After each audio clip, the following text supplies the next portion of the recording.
This is StoryBeat, Storytellers on Storytelling, an exploration into how master storytellers and artists develop and build brilliant stories and works of art that people everywhere love and admire.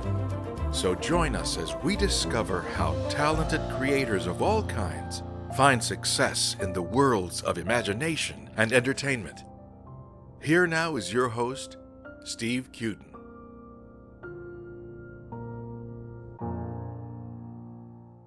Thanks for joining us on StoryBeat. We're coming to you from the Steel City, Pittsburgh, Pennsylvania. StoryBeat episodes are widely available on YouTube, Apple Podcasts, Spotify, iHeartRadio, and numerous other podcast apps and platforms. So please take a moment to join the StoryBeat family wherever you listen to podcasts.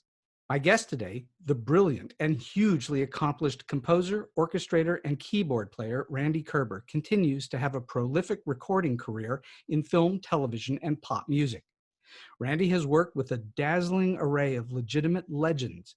He began his first national tour in 1977 at the age of 19 with no less than Bette Midler. He was nominated for an Oscar in 1986 along with Quincy Jones and others for Best Original Score for the motion picture The Color Purple. He was nominated for a Grammy for his arrangement of Over the Rainbow for Barbra Streisand. He's also worked with extraordinary talents like Michael Jackson, Frank Sinatra, Dionne Warwick, Leonard Cohen, Whitney Houston, Michael Bolton, Rod Stewart, B.B. King, Celine Dion, Natalie Cole, Ray Charles, Neil Diamond, Barry Manilow, George Benson, and Diana Ross, and also highly influential groups such as Air Supply, America, Def Leppard, The Temptations, and the Manhattan Transfer, among many others. As a studio keyboardist, Randy has worked on over 800 motion pictures, including Titanic, A Beautiful Mind, La La Land, Star Wars 7, The Force Awakens, and the first 3 films of the Harry Potter franchise, including the featured Celeste solos. The piano in the opening and closing scenes of Forrest Gump, which features a feather floating in the wind, was performed by Randy Kerber.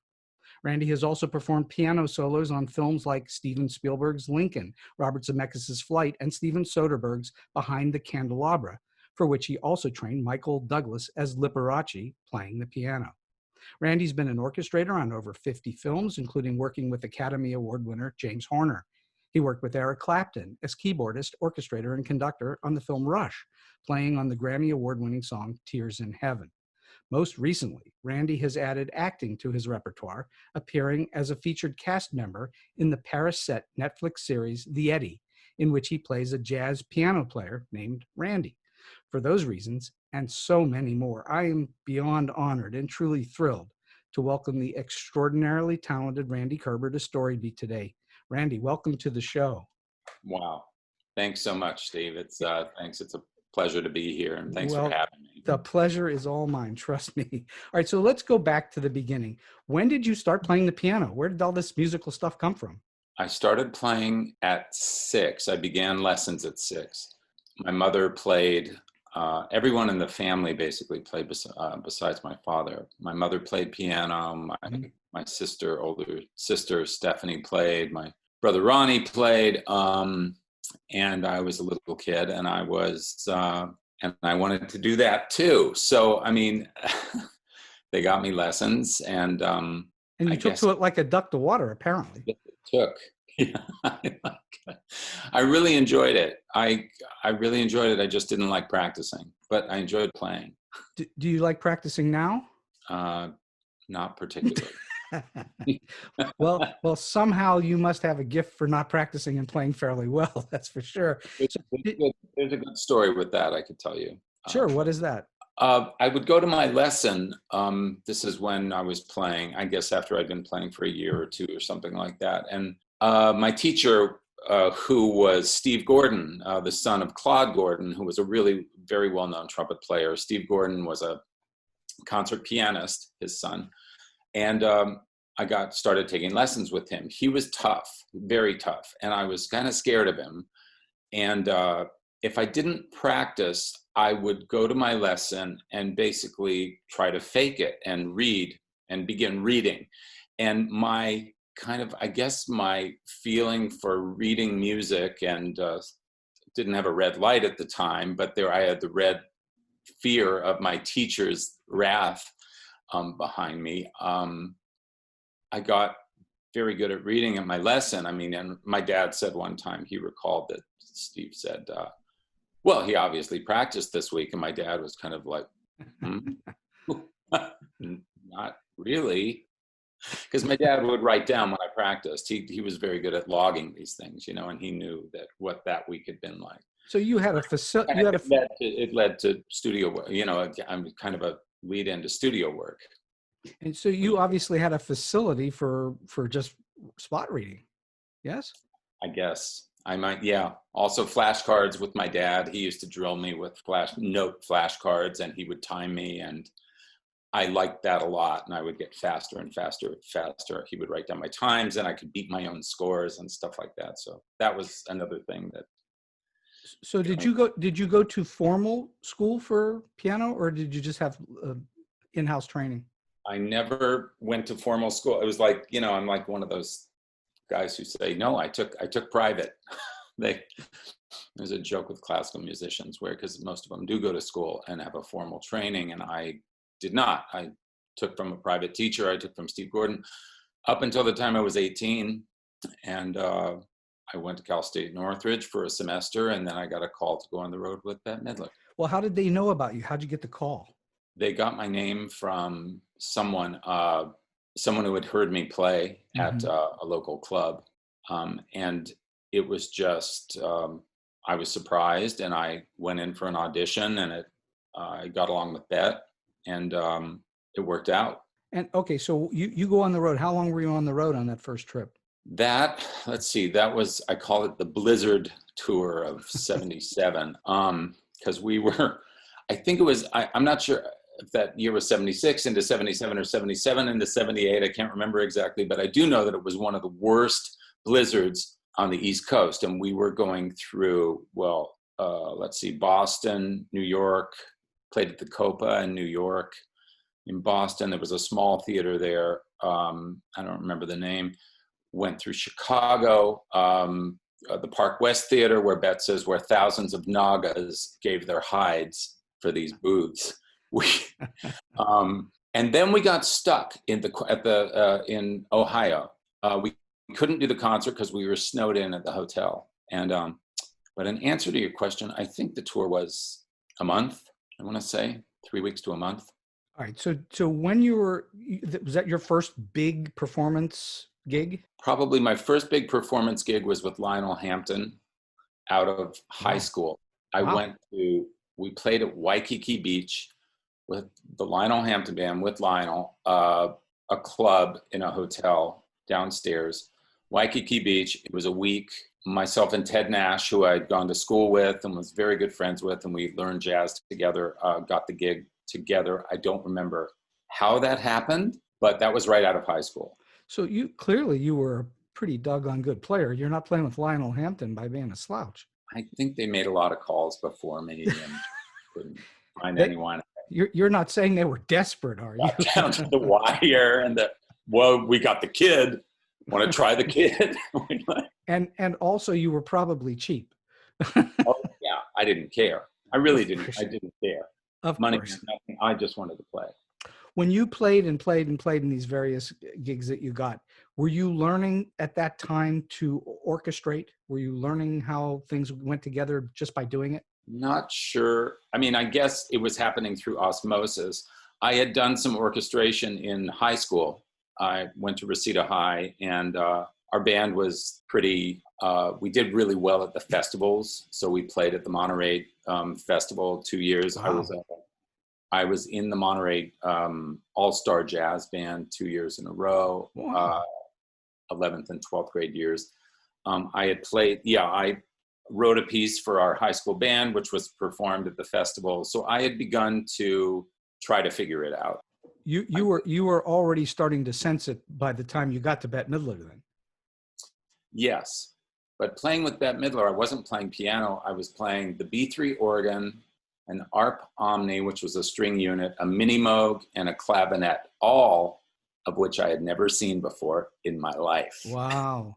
But they're all keyboards, yes? They are all keyboards, and there was music written for all the parts in the show.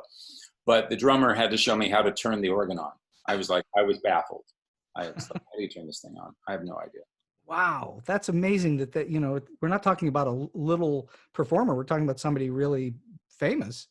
Even at that time, she was really famous, and so for them to take a flyer on you, that's risky, I guess. I think so too. And the funny thing is when I met with Bette, I played through some songs with her at the piano. I just accompanied her. That was it. It wasn't like, have you played these instruments before? And are you familiar with the Arp Omnium, with the Hohner D6 clavinet? It was like, no, I didn't get that. I just, here's your seat, here's your book, here's your instruments. Play. And just play. Yeah. Wow, that's, you probably don't hear about too many stories like that anymore, where somebody just gets that kind of a gig out of high school. I learned to wing it. You learn to wing it. Well, I'm sure part of that is from your jazz training, which part of jazz is to not always be following the exact music, yes? Yeah, that's true. And also I learned early on not to ask a lot of questions. I didn't speak a lot in those days. I mean, I did with friends, but I wasn't good with words, actually. I was really good with music. And if I could hear the music, then I could find my way through it. All right. So at some point, you started to orchestrate various things. How much into your life at that point? How many years was it before you started to orchestrate for others? Let me see. Were you in your 20s still? Oh, absolutely. I was absolutely in my 20s. I think one of the first, there were some Latin recording artists. Jose Feliciano is one of them. Luis Miguel is another one. Jose Luis Rodriguez is another one. I can't remember. Jose Feliciano, you know, who doesn't know Feliz Navidad, you know? Yeah. Light My Fire, his version of Light My Fire. And yeah, he was absolutely wonderful to work with. All right, so let's talk about, because I'm fascinated about the process of what arrangement, orchestration, all that is, because composing, I think, is somewhat obvious to people, but doing the other is not as obvious. People think that the composer always just, all those notes are all there from the composer, but they're not. Somebody has to come in and be the person that puts together this arrangement of all these instruments. So define for us, from your perspective, what is an orchestrator and how does that differ from an arranger, if it differs at all? Wow. Yeah, it's a great question. I'm not sure if I know a precise answer or even if it's the correct answer. From my own experience, I've been more of an arranger when it's come to songs, not movie score. Anything for movies, any scoring, I would put in the category of orchestration. If I'm taking the material that was written by a composer and writing it out for an orchestra. The arranging comes more into play when, say, a singer sits down and plays you their song on acoustic guitar. And you go, okay, oh great. Okay, so there's a verse, there's a chorus, there's another verse, there's a chorus, there's a bridge, there's another chorus. Do you have an intro? No, I don't have, I just, he just plays the song. And so I start to think, how can I create an atmosphere, or how can I create a musical world around this piece that he's written, that around the melody itself. So there's a melody. There's a melody and there are chords, and it evokes an emotional reaction from me, or that's personal to me.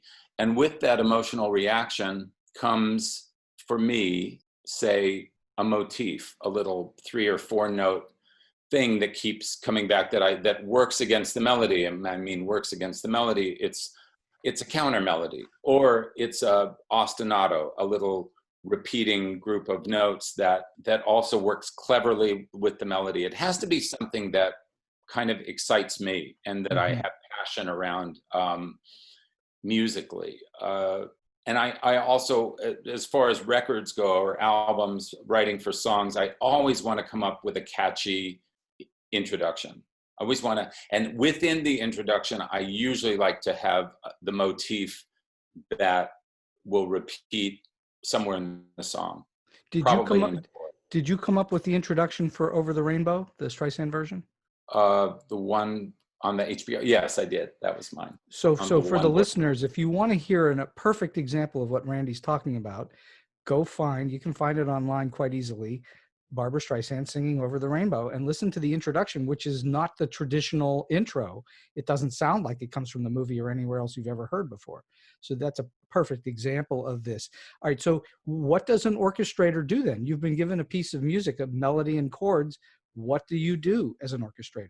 Well, as an orchestrator, I mean, I've worked in film, and there's a scene, there's a piece of film that is dictating to me and creating an emotion for me of where the arrangement can go with the orchestra. Mm-hmm. But most of the time, for movies, the composer just doesn't have a melody and chords. I mean, that's maybe 10%. And you're the one who's selecting which instruments are playing and how they're playing counter to one another and all the rest of it. You're making those decisions, not the composer, correct?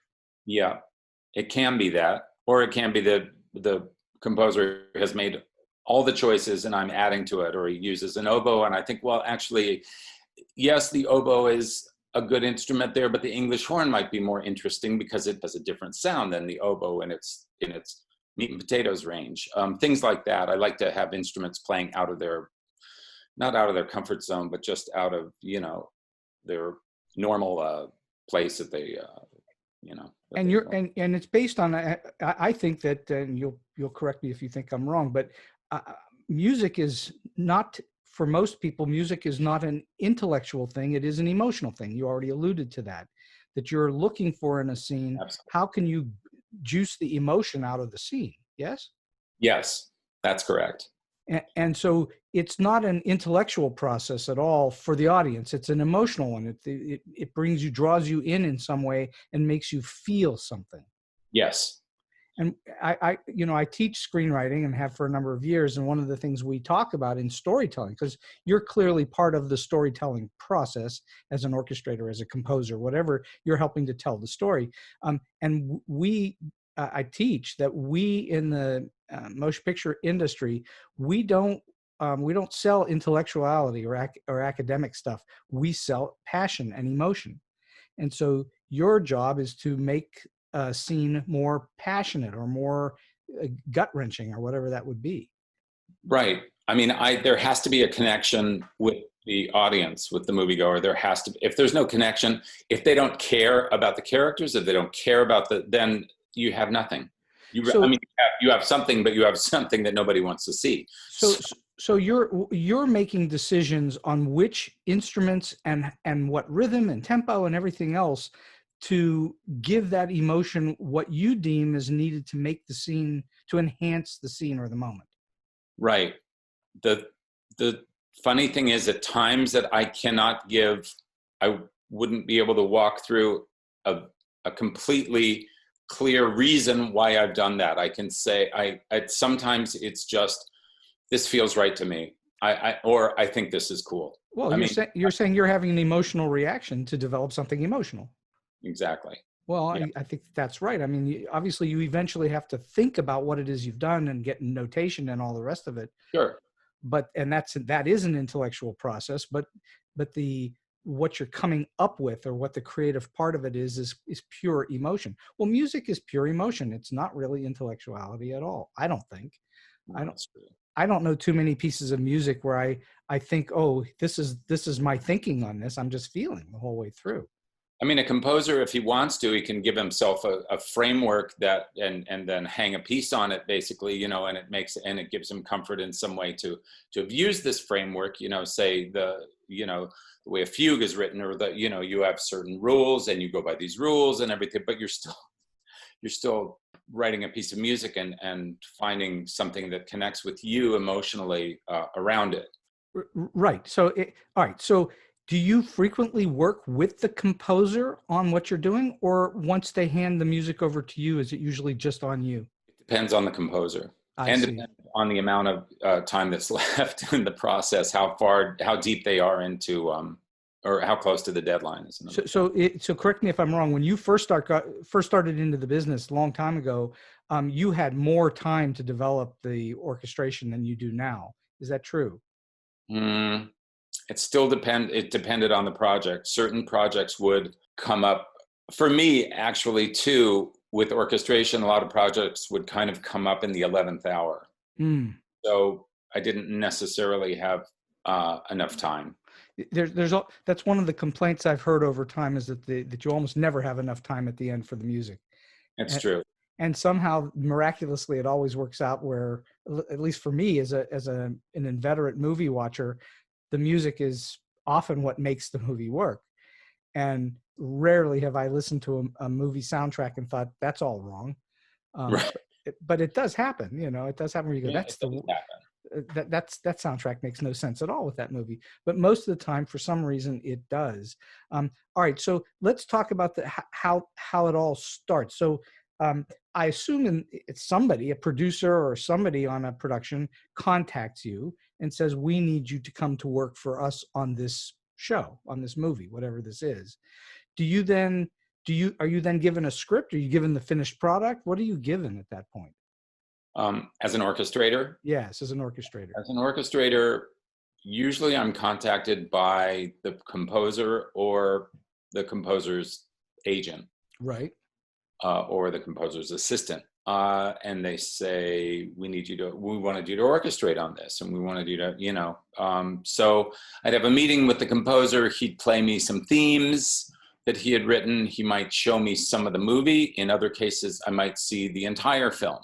Usually as an orchestrator, I wouldn't read the script because they would already, at that point, there's film to show me, and Sure. It's more applicable to what I'm going to be asked to do at that point. Is there usually some kind of a temp track on it, or is there nothing? Oh yeah, there's always a temp track. And frequently are those temp tracks from existing music that was from something else? Existing music from something else, hopefully. I mean, a lot of times the composer, they temp it. It depends on who temps it. The music editor usually sits with, we'll have notes from the director about what he wants. Sometimes they go it alone by themselves and they will temp something in without the music editor, and they say, we just really like the way this works, or something. It can be a mess.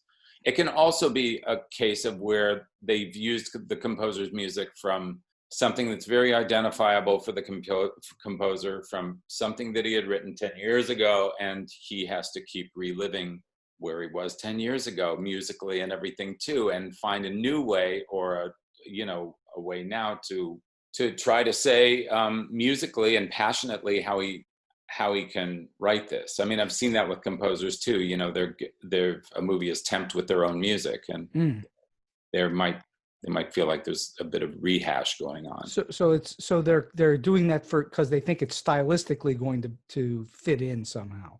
Yep, and I think they'll think it's helpful to the composer for him to hear his own music. But one of the things that's clear is that you personally, and I imagine others that do what you do, have to be incredibly flexible. You have to be very flexible and very fast. You have to be very flexible, very fast, and have no ego. No ego at all. That's really key, isn't it?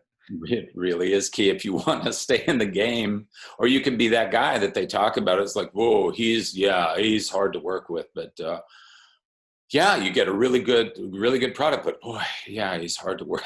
Well, all right. So I'm going to jump to a conclusion, and you may know the answer to this, and you may not know the answer to this, but I'm going to guess that the reason why you have worked on so many projects, 800 movies is a huge number of movies, is because you're easy to work with. I would agree with that. I know that I am easy to work with, and I am a team player, and I've always been a team player. I like collaboration. I love collaboration. So let's talk about that, because that's one of the questions I have. It's clearly the business that you've been in your whole career is a collaborative business. It's not you sitting in a room playing by yourself all the time. There are lots of people involved. What makes good collaboration work? Well, it's just like a good relationship. I mean, you need to be able to hear what the other person is saying, to give it a moment to really resonate with you, but also to have an idea of your own. And if you do have an idea of your own going in, immediately read the room, read the people, read the other person. Where are they on the totem pole of the thing you're working on, maybe what they have to say is more important than your great idea at that moment. Proceed with their idea first, see how it goes, then also you have to read them about how they might take, not criticism, but another idea, and be careful about how you go about phrasing, suggesting your idea to that person. And also read about how passionate they are about this specific piece that they've written for this scene and how they feel about it. And all of those things have to come into play, or else you could be stepping on someone's feet. So how long had it been when you first started to work in movies as an orchestrator? How long did it take you before you felt comfortable that you were reading the room right? That's a whole skill set in and of itself, is reading people and the room. Were you good at it immediately, or did it take you a while to understand how that worked? No, I was pretty good at it immediately, because I'm more of the quiet guy in the room who's coming, who's got ideas, but I'm holding on to those right now and reading the room and seeing where it goes before I suggest something. I've just always been that way. You know, you could have been a very good politician.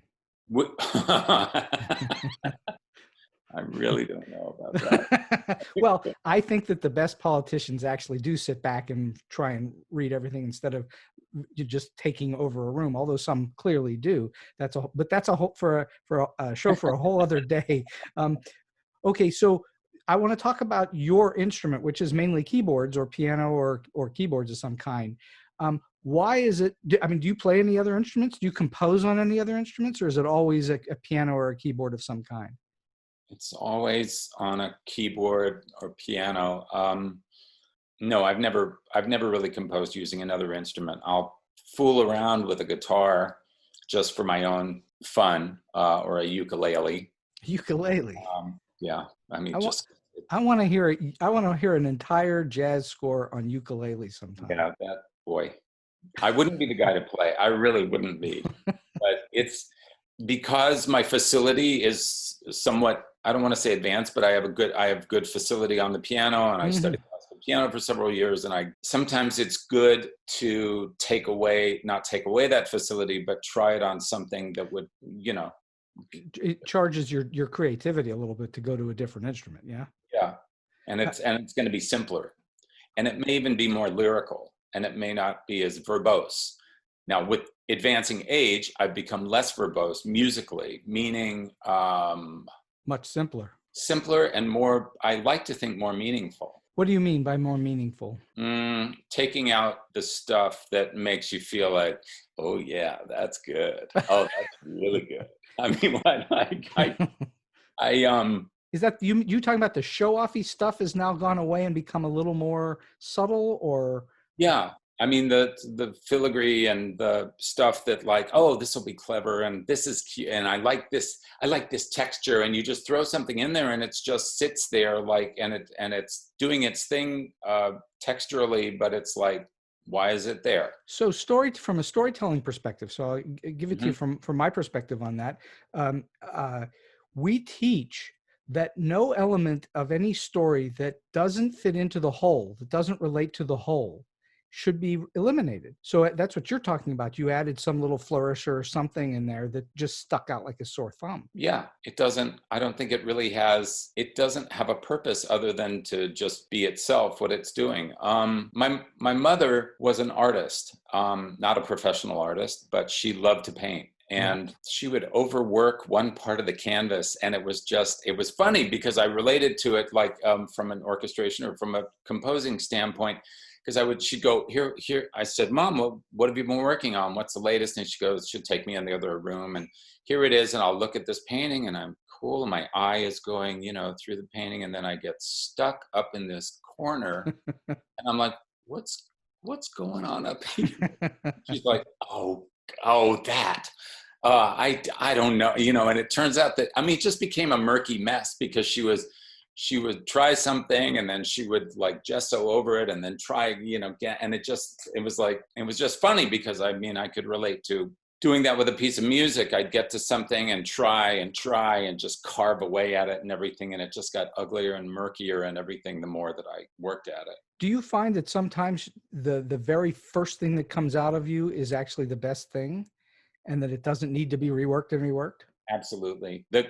Actually quicker for me tends to be better. And away from the piano is usually, this may be another question, I don't know. But away from the piano, I can come up with a feeling and a tempo and kind of where a melody might go. I have very good pitch, but I don't have perfect pitch. And I find that okay. But usually my ideas that stick are away from the piano. Mm-hmm. And then I'll go to the keyboard or the piano and I'll kind of work it out and play something. And I'm like, okay, yeah, that's good. That's good. Now, the next thing is funny because most people go, well, you have a tape, you're recording, right? You're like, you have something like on your phone, you don't want to forget. And I'm like, no. And I don't write it down and I don't record it. And I come back to it the next day. And if it's still there, then I think, yeah, this is good. And it's done something. It's touched you deeply in some way. Yeah, it has to be able to stay there on its own. I'm not going to capture it because I like to keep the creative process as malleable as possible at that point. Or else I'm just forging it into stone, and sometimes it can take away the original passionate feeling that I had developing it. Right. So let's talk about composing for a moment. You've composed any number of things, but your bread and butter, I guess you could say, has been orchestrating and arranging. That seems to be where the most that you've done in your on your resume. Yeah. But you've done a certain amount of composing. How does that differ from orchestrating? Clearly, there's nothing there to start except perhaps in the case of a movie, a picture. Yeah. So where do you begin there? Is it the same thing? You're looking at the actual image on the screen and that's where you're getting the emotion? Or does it start sooner than that? It could be the image on the screen. It could be a scene that moves me, or it could also be perhaps something about the storyline evokes a musical feeling. Let me see. Mm-hmm. Let me give an example. I worked on a short film called Cello, which was about a professional cellist who develops ALS. And it shows the progression of the disease as time is going by and what eventually, the disease that eventually takes him. And the thing I connected with was time. There's always time. Time is always ticking. Mm-hmm. So what is a motif that could be time going by? And then have that motif of time going by, the 3 or 4 note figure that repeats itself in a pattern, and then have a beautiful melody emerge from this. Not just emerge from it, but yeah, and then play along with it. But you always have return to this motif of time. Mm-hmm. I found that very poignant for myself. So that was a way that I got into that picture. It was a 20-minute film, but I wrote a piece. I was lying in bed and I came up with this motif idea in my head. And you were hearing it in your head. Mm-hmm. Mm-hmm. And then I went to the piano and I started to play. And from that point, it took about maybe 2 hours. So it came out of you fast then. Yeah. And I had a piece of maybe 3 themes that could be used throughout the movie, but could also be used as a suite. Because what had happened was the producer of the movie had called me and said, we're doing one of the scenes in this film where the cellist plays Elgar's cello concerto. And I wasn't doing this scene. Bill Ross, very fine orchestrator and composer himself, had done an arrangement of the Elgar cello concerto, and they were doing it at Zipper Hall. And she goes, but I was going to be doing the score for the movie. She goes, if you have anything that we could play, we're going to be doing Elgar for like an hour and a half, but we'll have another hour and a half. If you have any ideas for, at that point I had the script, and I don't know if I had seen any dailies from the film at that point. But I had read the script, and I was motivated by, okay, next Sunday, they're going to be playing this thing. And if I have a piece of music, it can be recorded by this orchestra, and that would be really cool. Mm-hmm. Because they're already hired. So it's like, I got to come up with something. So it was the Tuesday before, Monday or Tuesday before, I think I came up with it. Wednesday, Thursday, I orchestrated it, went to the copyists, and it was ready for Monday. Wow. Or ready for Sunday, actually. It was. And this was with a full orchestra? It was with a chamber orchestra. A chamber orchestra. Gotcha. And did you, I assume you also orchestrated your own piece then? Yeah. It was completely, I orchestrated the whole thing. I mean, I wrote the piece, I orchestrated it. Bill Ross conducted it. I actually played on it. I was playing on when we recorded it. And that was the beginning of cello. But it was just in answer to your question, how I began to compose the music for that particular scenario. It can be, usually you'll sit on a film, if you're the composer, you sit with the director, you watch the movie, he has ideas about what he wants, then you get together with your music editor, and then you have a spotting session where you watch through the movie and stop and say, okay, this is a good place for music, and the director says, we wanted a piece here. For the uninitiated, let's define the term spotting. It means you're literally saying, in this spot, we're going to have a music cue. Thank you. And it also is the same thing in writing musicals, which I've had a little experience with. You spot where the songs go in the musical. And that's sort of there's a little bit of guesswork to it. And sometimes it's obvious and sometimes it's not. Yes. And it's really important that you sort of work that out, because where songs go can be as important as the piece of music itself. Or music, doesn't have to be a song, obviously. Where it goes sometimes is more critical than the actual piece. And you'll see in certain movies and in musical theater and so on, where people will move things around because they don't work in certain places, but work better in other places. Yeah. And so, all right. So do you prefer writing or playing? Or is it all of a piece?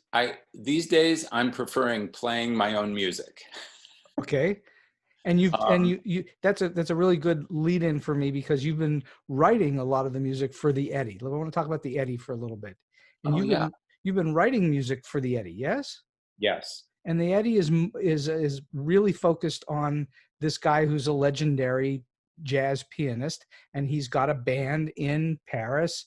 And in fact, I'm talking to you now. You're in Paris, where you were shooting the Eddie before, because we're having this conversation during the COVID pandemic and things got shut down. But all right, so the show itself, you play a jazz pianist in a jazz band in Paris. And you, if I understand it right, you also wrote a lot of, if not most of the music that's in the show too, correct? Yeah, I co-wrote nearly all the music, probably 90% of the music with Glenn Ballard. Glenn Ballard. So let's make sure the audience knows who that is if they don't. I mean, he's most famous for having produced Jagged Little Pill with Alanis Morissette. Yeah. That's the big ticket number when people talk about him. But he's been around for a long time, and he's written lots of stuff. And I've been around for a long time too. And Glenn and I have worked together on many projects. Not least of all was Man in the Mirror, which I played keyboards on. Wow. But Glenn and I have worked together since, I hate to say, but maybe it's great to say, the 80s. And not that we'd ever count years, Randy. When I do, it's just so scary. I mean, I'm like, tell me about it. My God, that's a long time. And anyway, so back to Glenn Ballard. So how did you even get involved in the Eddie? How did that come about? Because you'd worked on La La Land? La La Land that didn't get me in. That just was like, oh wow, yeah. I knew Damien Chazelle because we worked on La La Land together. But before La La Land, Glenn Ballard had the idea, I think it was in 2007 or 8, about a show about a jazz club in Paris. Mm-hmm.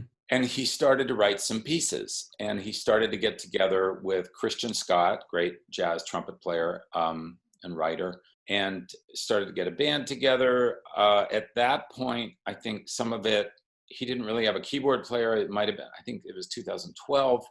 He called me and he said, I'd love for you to play and be the pianist in this band. It'd be great. We want it to be a TV show. We want to try to shop it, So anyway, it was like basically anything that Glenn had worked on was gold from what I had seen, and Right. I loved working with him. So it was just come and play piano in a jazz band, and I was like, I'd love to play jazz. I'd love to get back to jazz. I spent a long time in the studios, not necessarily playing jazz, and it was kind of like getting back to roots. I love to work with Glenn. He's very easy to work with as a producer. What makes him easy? I'm curious. What makes him easy is that there are no roadblocks. He doesn't put up roadblocks in the creative process or when you're working on something. It's like any idea is a possibility. He'll try anything. He will. And he's like, great, sure, yeah, let's try it. So I mean, everything is like that.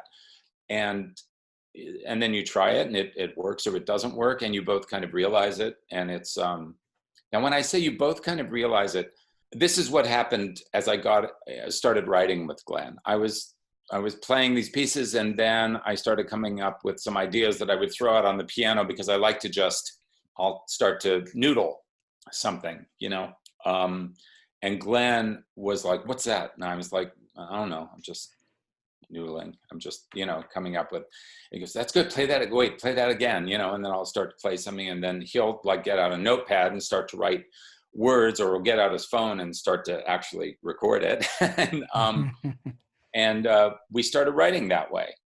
And we found that it was really easy for us to write together. He wrote all of the lyrics. I literally had maybe a word or two here or there. So all of the songs were written by you two in the Eddie, because there's a lot of them. Yeah. I mean, there's PCH, which was written by Glenn pre my involvement. And I'm trying to think. And then some with Christian Scott, Dupan's Blue, and I think that's it. The rest is, and then there's the song that Glenn wrote lyrics to. It's an Ellington, Duke Ellington piece called which was called Melancholia, and Glenn wrote lyrics to, and it's called Snow. Other than those, I think it's 4 pieces. Then we. And are you? I mean, there's a certain amount of the TV show that is scored, and there's a whole bunch of it that takes place in live performance. Are the live performances what we're actually hearing, or are they recorded in a studio somewhere and then played back? No, they were all the live performances. We set up a studio in the club, in another room in the club with, in quotes, that was built on the soundstage. They built a club. They built another room that could be a control room to record the music. Everything is mic'd. Everything that we played was recorded, and all of the music for the Eddie is from the club. That's amazing. So everybody, all right. So we should explain. The club is called the Eddie. Mm-hmm. That's where the name of the show comes from. It's not, as far as I can tell, it's not named after a person named Eddie. It feels like the Eddie being in a swirl, as in musical. I mean, a watery eddy where it would swirl and whirlpool. And the show is like that. The show is a constant swirl and whirlpool. And the show itself feels very jazz-like. It has a jazz feel to the way that the show's structured and constructed. And so I think it's of a piece in that way. All right, so how did you wind up being an actor in it? Is it because they wanted you to play in the band? Was it that simple? Yeah, they wanted me to play in the band. And Alan Poole, the producer, known for 6 Feet Under and The Newsroom, among others, got involved. Alan Poole found a young director at Sundance who he had seen a short film called Whiplash. Just that. Yeah. So he got this guy, this young kid. Damien Chazelle, yeah. Yeah. And Damien Chazelle got involved. And then we met with Alan and Damien and Glenn and myself and the singer at the time in the band, Julia Harriman. And we played a few pieces at Glenn's office in Hollywood. And Damien and Alan loved the interplay between the singer and I, and we talked and we didn't really know it. Wait, I'm not even sure of this. And they said, this is exactly what we want. This is exactly, yes. It was like, Vicky Lester. No, it was like one of those Hollywood moments where it was just like, yes, that's what we want. So Alan, during one of the meetings, he said, you know, we need to find the drummer, we need to find and Randy will be his, I forget what he said, his effervescent self. That's what he said. Randy can be our pianist, he'll be his effervescent self. Did I hear in the episode, there's one episode, I think it's 7 or 8 in, and your name is Randy Kerber in the show. Yeah. I get up on stage and I say, hi, hey, I'm Randy. Hi, I'm Randy Kerber. Yeah, that's what I thought. And yet your character, Randy, on the show is gay. Yeah. But you're not gay. No. No, but yeah. I mean, or so they're playing with reality. It's a little meta in that way. Yeah. I mean, and that was Jack Thorne, the writer, who got involved. Jack Thorne, famous for, I guess it would be the Harry Potter play, and also his Dark Materials. Cursed Child. Yes. Jack got involved. We gave him the music, all these songs that we had written, like 39 songs at the time. He went away and wrote the arc of the season, of season 1. Right. And embedded all of these songs that we had written into all the episodes. And then we had some other, Glenn and I had some ideas about, but we love this song. What, can you find a place for the, you know, so we do that. But I mean, basically there were placeholders for everything in the scripts, and it worked into the story as well. Well, okay. So had you ever acted before? No. So, did you find it challenging to be on camera like that all the time? Obviously you've been on camera in your life as a performer, but not as an actor, not where you're memorizing lines and scenes. No. Yeah, that's true. I mean, I don't know. You just do it. I did it. I've watched a lot of movies. I know what bad acting, I know what overacting looks like, and I could definitely be guilty of that. And I've seen that in videos that have been taken of me. So I'm like, ooh, don't cool that. Don't do that. The camera is really magnifying every single thing. You're not on a stage. Your camera is seeing all of that. So just take it easy. I just had to talk to myself. So everybody in the band, in the TV show, is a legitimate musician. Yes. Yeah, completely. They're musicians first. They're musicians first and actors second. Yeah. That's pretty amazing because they're all very good. Our drummer and our bass player and everyone is from another country. They're from all over. You're hearing all kinds of accents and different languages in the show. Yeah. It's wonderful. It's fascinating. But you had already worked with Damien Chazelle once before on La La Land, yeah? Yeah, we worked together on La La Land and got along really well. In fact, on La La Land, there was a scene in one of the clubs, and I was playing piano in the club, actually, in this scene. And Damien is just like, oh, this is just like, it's going to be for the Eddie. This is like our practice for the Eddie. So you knew when you were doing La La Land that you were going to do the Eddie at some point. Yeah, we had already talked about the Eddie, and they were already looking for a place where to find it a home. Well, he's clearly, and obviously you've benefited from it. He clearly has an affinity for jazz and that genre of music, that feeling of music, because he's made 3 movies now in which it's featured. Yeah. He loves it. He's a drummer himself. Or I shouldn't say 3 movies, 2 movies and a TV series. Yes. But it's all motion pictures to me. It's all the same thing to me. The Eddie's just a long movie broken up into hour-long segments. Yeah. That's how I look at it.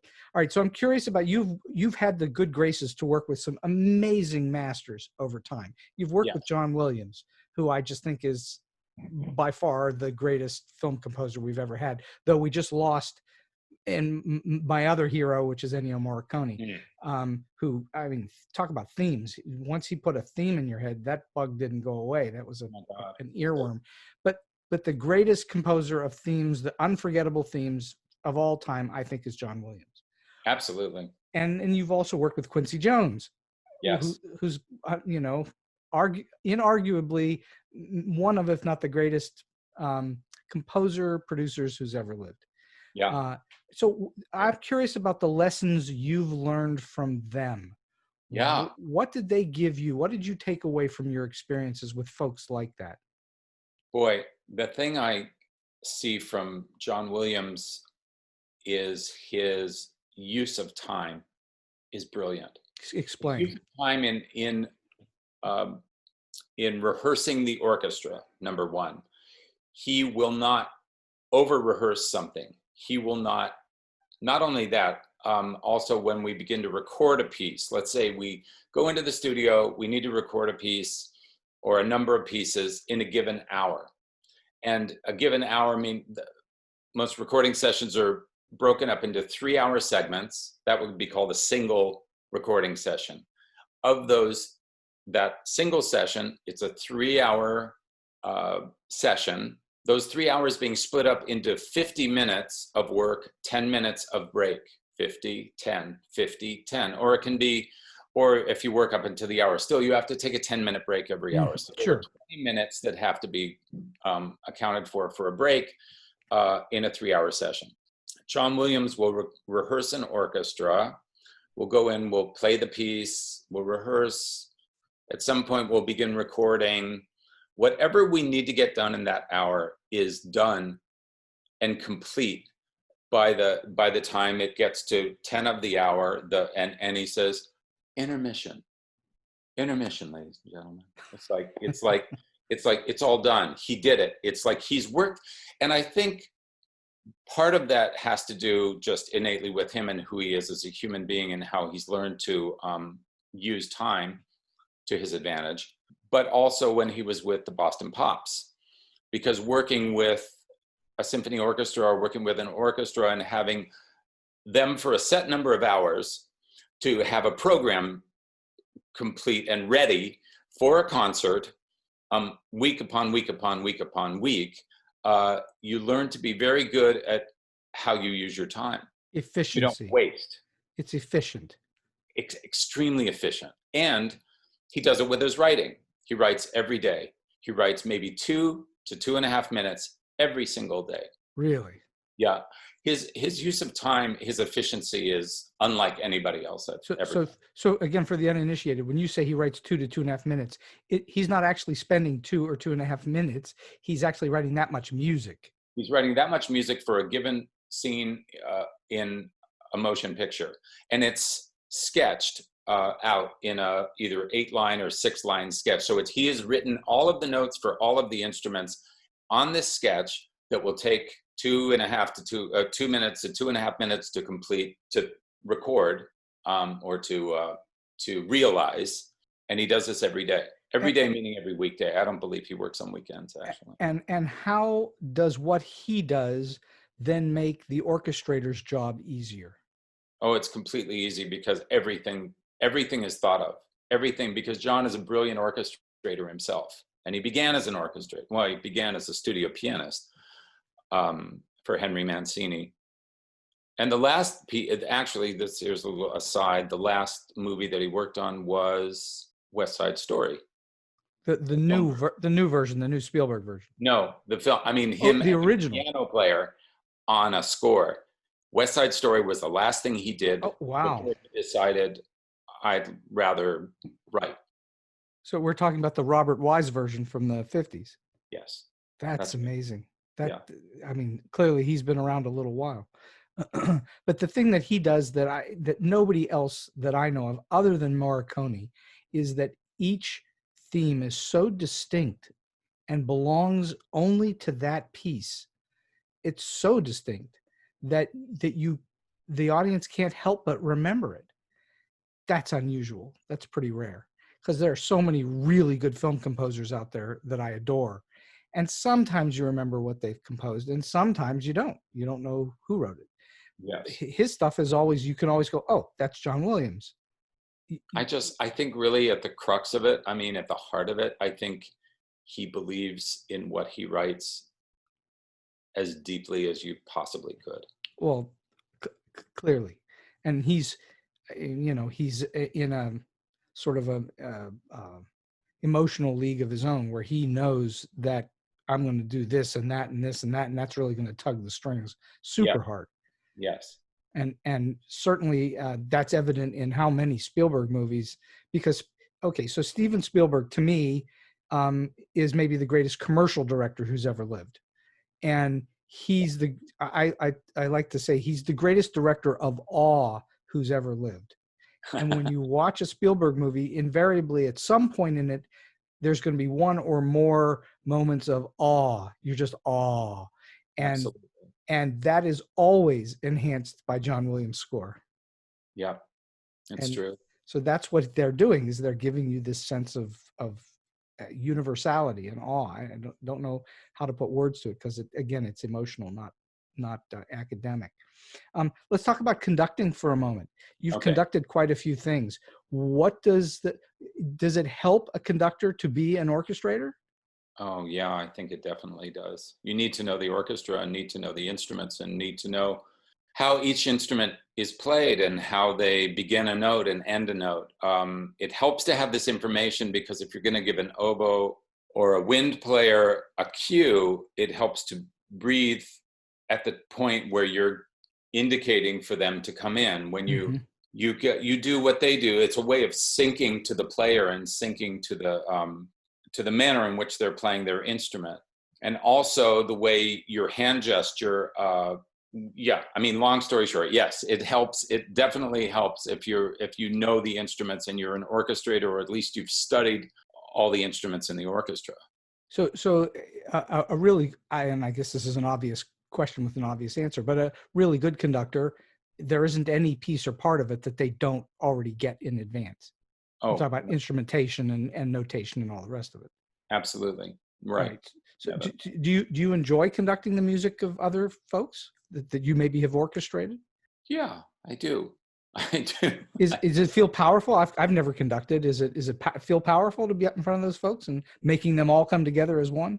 Yeah, there are moments when when it's working, it feels wonderful. Early on, what I was very conscious about is when you step up onto the podium, and if you haven't done it enough, what happens is you can't hear well, because you're overtaken by all of these technical demands of what you're doing, beating, trying to keep the beat, trying to, what I noticed early on was I'd turn around or I'd say to the booth, well, that seemed really good.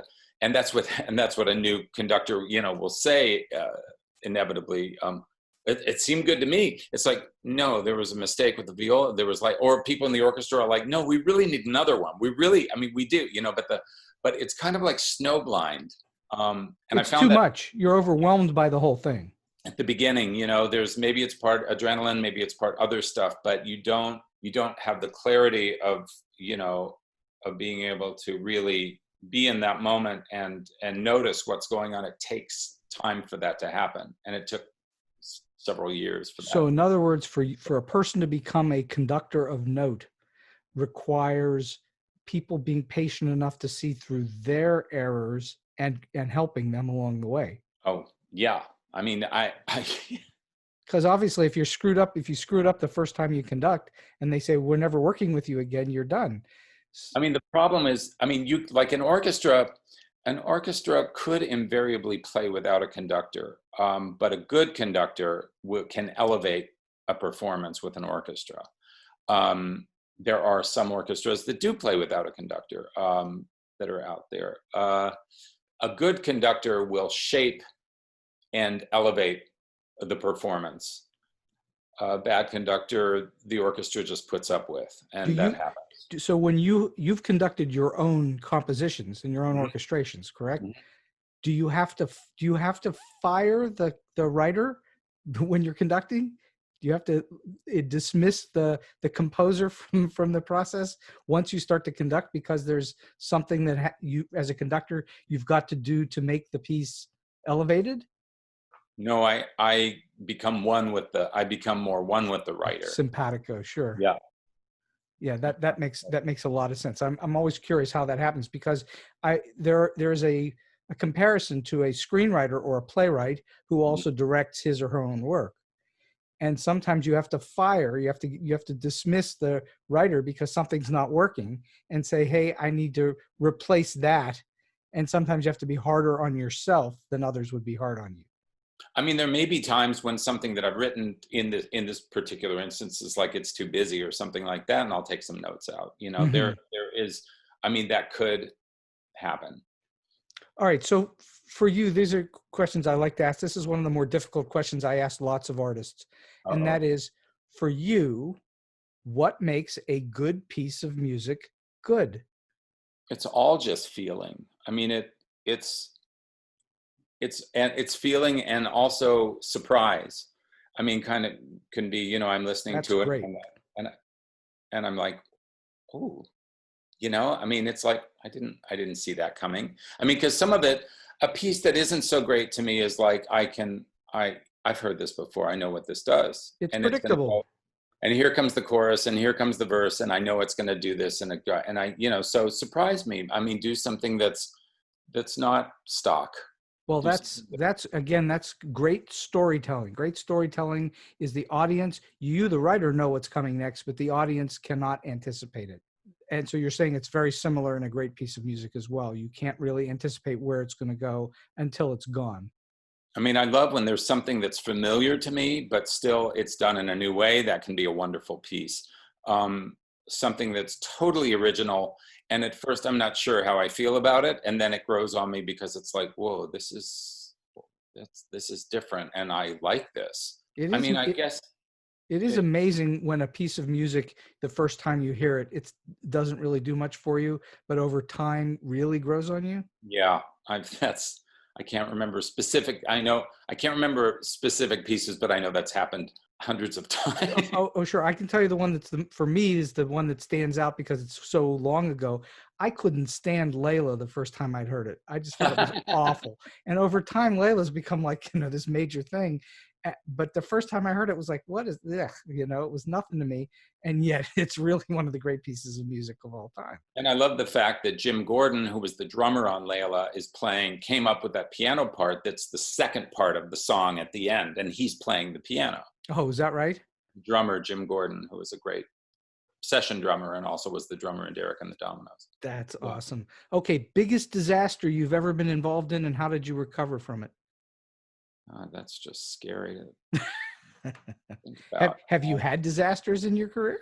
Well, yeah. Or if you can't talk about it, that's okay too. I don't think I can talk about it. There have been disasters, but they were personal disasters that had to do with the way I was living my life, and things crashed around me because I wasn't being very smart. So I'm actually referring to something in process, like you're in the middle of conducting something and half the orchestra falls sick on the same day, something like that. Well, when something goes wrong, I find a way around it, or I'm not around it, but I find a way through it and find a solution to it. But I can't remember. I mean, where something nothing ever crashed and went down and everyone went home. This to me is going all the way back to the question about how flexible a person you are.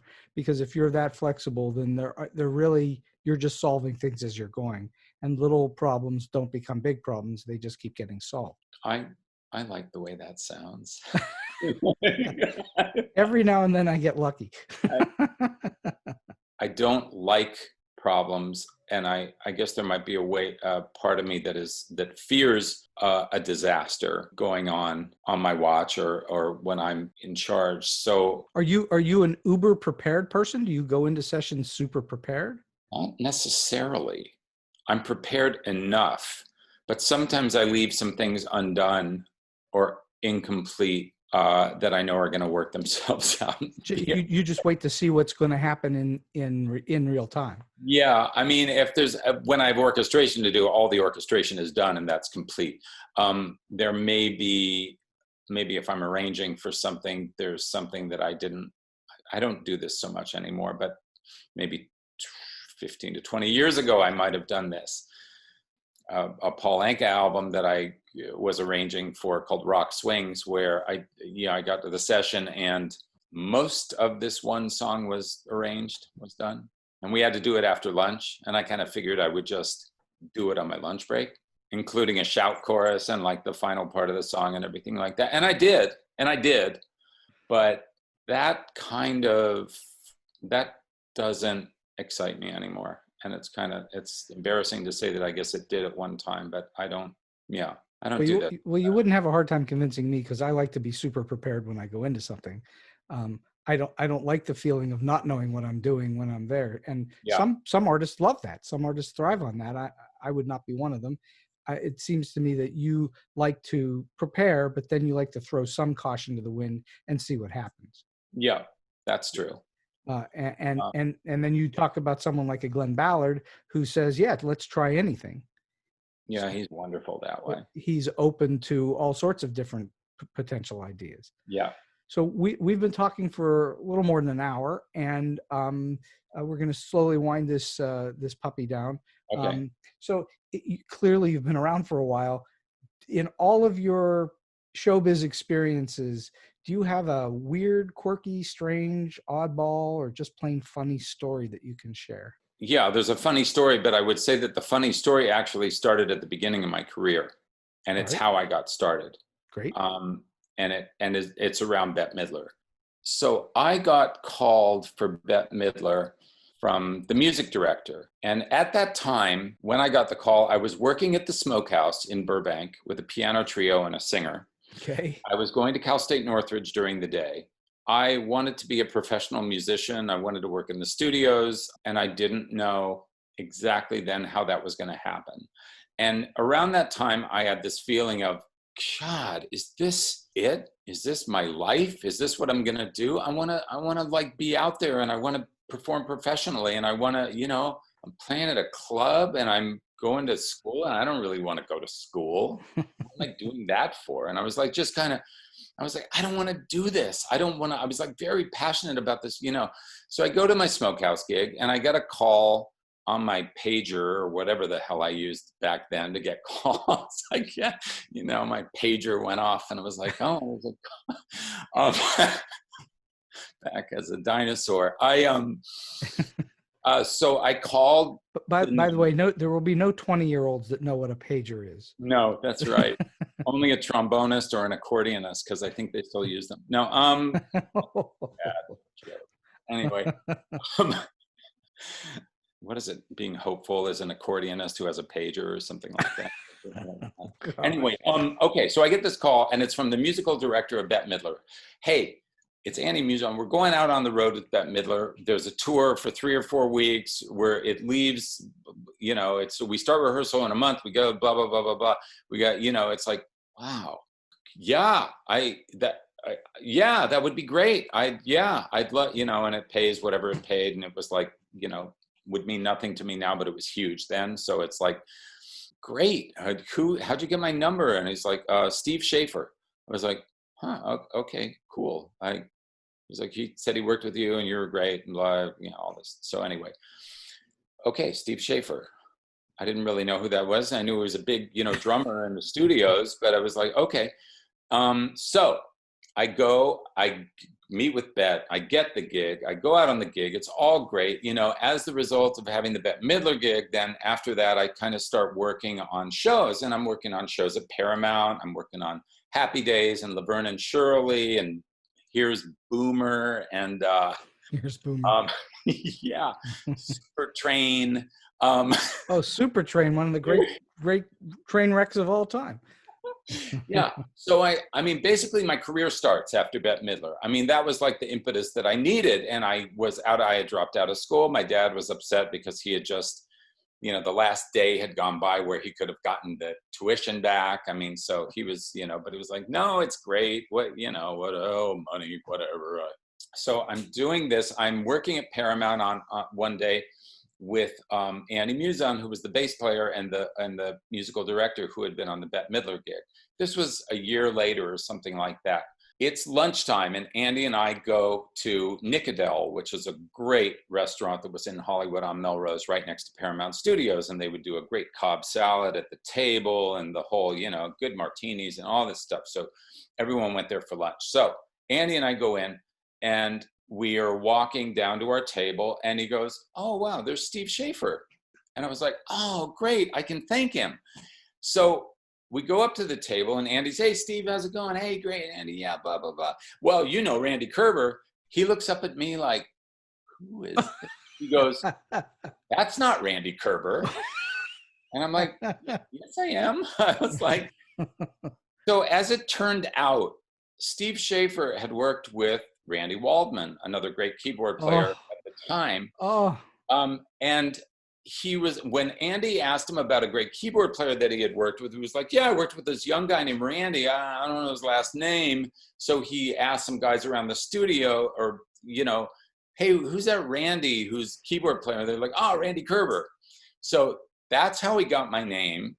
So I like to say that my career started by mistaken identity. are you telling me that your entire career was springboarded off of a complete mistake? Yes. Yes. Wow.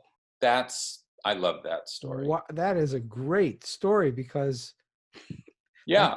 that can't be too common. And I feel that it was, and in a metaphysical way, I feel that because of the passion that I had about not wanting to be where I was, and wanting so desperately to be, you know, a professional musician, I feel like I got to the front of the queue faster than Randy Waldman. And you did it with no intention of doing so. No. It just happened for you. Yeah. Looked up at me like, "That's not Randy Kerber." Apparently, you didn't know who you were on that day. It's true. that's an awesome story. Okay, last question for you. Do you have a solid piece of advice or a tip for those that are trying to break into the business, or maybe they're in a little bit and trying to get to that next level? What would you tell people, to think about, or how to go about the business? Okay, great question. All I know is what I did. What I did was, I didn't come from a background that would have me a shoe-in into studio work, or as a professional musician or composer or orchestrator. But what I did have was a complete love for music and playing music and writing music. And with that love was also I was very naive about any ideas about, "Oh, I can make good money doing this." Of course, I was 18, 19. All I wanted to do was play. All I loved was music. I think the passion of what you do and the passion of what you really want to do, Mm-hmm. and where you really want to go, is the strongest thing that you can put out, I'll say, into the universe. It's a metaphysical thing, but I'll tell you, the metaphysical thing has worked in my life. All of the things that came to me didn't necessarily come from where I thought they were going to, but they found their way to me. And I feel it's because of the passion of what I had to say, and that it had to be said. Mm-hmm. And I think the universe, or whatever you want to call it, will give you a platform for that. You're a believer in allowing the universe in. Oh yeah, I believe it completely. I really do. I believe it completely. And don't push for what you want, because when you push for what you want, I believe that the intention behind the push has more to do with the fear of not getting what you want, and less to do with the passion around and love for what you would really like. People who push their way in, or too pushy with someone because they feel like this is their chance. This is my chance. I have to grab my chance. It's like, I believe that there's universal abundance. I really do. And that there are many chances. Just don't kill it by thinking that you're jumping on your chance. You may not need to jump. You may need to wait in that moment. Well, I think that's extremely wise advice, to do what you do, to take the journey, know that it's going to be a long journey and not a short little trip, and that you do what you do and do it the best that you can, and theoretically abundance will come your way. Yes. Is that true 100% of the time? Probably not, but it's often true more than not. And I think that's incredibly wise advice, because that's the lesson of patience and doing, and being into what your creativity is, and not worrying about whether it's money. The great mythologist Joseph Campbell said, "Follow your bliss, and the money will follow." It's true. With that, I mean, it has been it's been my experience. Absolutely has been my experience. Well, Randy Kerber, this has been a fantastic interview. So much incredible information, and what a great career you've had, and still going on, obviously. And hopefully there's another season of The Eddie out there, and who knows how many more movies and TV shows for you. So I want to thank you kindly for coming on the show today. Oh, it's been my pleasure, Steve. Really a lot of fun. Thank you. And so we've come to the end of today's Story Beat. If you like this podcast, please take a moment to give us a rating or review on whatever app or platform you're listening to. Your support helps us bring more great Story Beat episodes to you. Until next time, I'm Steve Cuden, and may all your stories be unforgettable.